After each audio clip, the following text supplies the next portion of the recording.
Bonjour tout le monde, on est en direct du huis clos à Québec parce que le ministre des Finances, Carlos Leitão, vient de présenter son budget 2017-2018 et on veut savoir à cette heure-ci que retenir de ce budget-là. J'en parle avec Benoît Durocher, qui est économiste au Mouvement Desjardins. Bonjour. Bonjour, alors qu'est-ce qu'on retient de ce budget-là qui est, disons, plus généreux que les précédents? Effectivement, en fait, le gouvernement du Québec s'est forgé une marge de manœuvre au cours des dernières années avec une prudence au niveau des paramètres budgétaires. Et en plus, les conditions économiques se sont quand même pas mal améliorées récemment, de sorte qu'on disposait quand même d'une bonne marge de manœuvre aujourd'hui dans le budget de 2017. Et donc, on en a profité pour quand même mettre de l'avant pas loin de 11 milliards de dollars de nouvelles mesures qui ont été annoncées aujourd'hui dans le budget de 2017. Parmi les mesures, les principales, est-ce qu'il y en a qui retiennent votre attention? En fait, on devance l'abolition de la taxe santé pour la plupart des contribuables. Là. Donc, la plupart des contribuables n'auront pas de taxe santé à faire pour 2016. Donc, les ajustements vont se faire là, au courant des prochains mois avec les retours d'impôts. Et aussi, on réinvestit aussi dans la fonction publique avec des augmentations au niveau de la santé, de l'éducation. On met aussi de l'argent dans les infrastructures.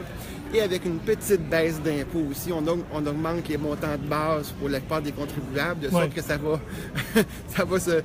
en résulter par une baisse d'impôts de 55 $ par contribuable. Annuellement. Annuellement, exactement. Faut le spécifier. On entendait la coalition Avenir Québec dire que c'est même pas un café par semaine. Oui, c'est ça. Mais c'est quand même symbolique, les gens aiment bien savoir. Et ce qu'il faut comprendre, c'est pour chaque contribuable, c'est pas grand-chose, mais quand on fait l'addition de tous les contribuables au Québec, mais finalement, pour le gouvernement du Québec, ça représente quand même une jolie somme là, en termes d'impact sur le budget. On s'en parlait tout à l'heure. En termes d'investissement, vous êtes économiste.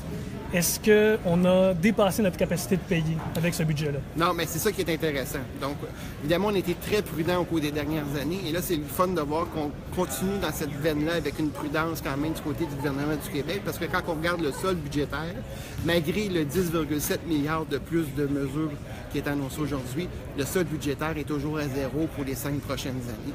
Et donc ça, en fait, on a respecté la capacité de payer du gouvernement dans les annonces qu'on a faites aujourd'hui. Et non seulement on a un solde budgétaire qui est à zéro, mais ça inclut des versements pour le Fonds des générations là, à coût de 2-3 milliards par année qui va bonifier les sommes qui sont déjà présentes dans le Fonds des générations. Oui. Et donc ça, c'est vraiment une bonne nouvelle. Mais là, les gens à la maison peuvent voir le budget se dire 2,5 milliards, grosso modo, au Fonds des générations. Est-ce qu'on aurait dû en garder plus pour réinvestir en santé, en éducation, faire autre chose? En fait, tout est une question de choix, mais il faut comprendre que le Québec est quand même une des provinces les plus endettées. Et donc, le Fonds des générations, utilement, c'est d'enlever un peu de pression sur la dette du gouvernement du Québec. Donc, c'est sûr que ça c'est un acquis important. Ça fait des années qu'on a le Fonds des générations. Il faut continuer dans cette veine-là, c'est très important. Et les sommes qui sont incluses dans ce fonds-là commencent à être quand même assez importantes. Là. Donc, ça commence à être très intéressant. On a vu la semaine passée le gouvernement fédéral parler d'innovation, d'entrepreneuriat. Le gouvernement du Québec fait un peu la même chose avec un 830 millions sur 6 ans pour stimuler l'innovation. Est-ce que c'est concret comme mesure? Est-ce que ça va permettre vraiment de stimuler l'économie, vous pensez? Bien oui, c'est concret. C'est sûr, c'est pas des changements qui vont se faire à très, très court terme, mais évidemment, on vise plus le long terme. Donc, c'est des mesures structurantes qui vont permettre au Québec de s'ajuster parce qu'on est dans un environnement économique qui change beaucoup. Il y a beaucoup de défis, entre autres, au sud de la frontière aux États-Unis, avec toutes les mesures qui vont peut-être être mises en place par l'administration américaine au cours des prochains mois, des prochaines années, on verra.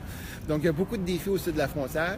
Et donc, il faut se donner des outils pour justement faire face à ces défis-là. Et c'est ce qu'on donne aux entreprises, entre autres, dans le budget de 2017. Mais aussi, il faut penser aussi à l'accord économique entre le Canada et l'Union européenne qui va être prochainement mis en vigueur. Et ça aussi, ça va amener aussi des défis d'adaptation pour les entreprises du Québec. Donc, dans ce sens-là, le budget là, livre la marchandise. Oui.